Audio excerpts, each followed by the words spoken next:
Наредбата на ВМРО ДПМН е канцер за македонското здравство.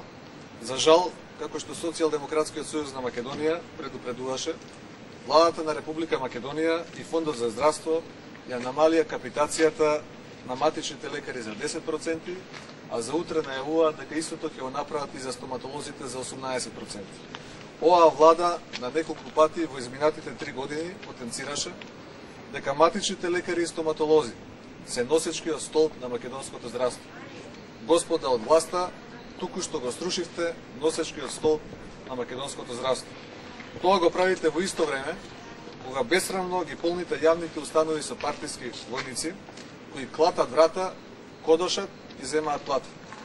90% од нововработените градинари, чувари, шофери, се новите експерти на ВМРО-ското здравство, кои се вработуваат по принципот 3 на квадратен метар.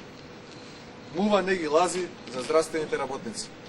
СДСМ бара капитацијата да не се намалува, а нашето решение за матичните лекари и стоматолози ќе биде зголемување на капитацијата за 5 денари.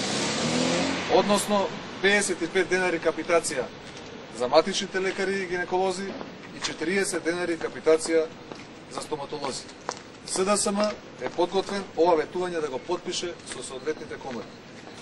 Социјалдемократскиот сојуз на Македонија е против намалувањето на платите на вработените во јавното здравство, кое владата го спроведува преку кратењето на средствата за превоз, што се прави спротивно на колективниот договор. Сите оние кои директно и индиректно се вклучени во кршењето на законот, со што може да се предизвикаат штети врз буџетот на државата по основ на тужби, ги предупредуваме да не се играат со оган. Ке дојде време кога за тоа ќе треба да се поднесе одговорност. Благодарам.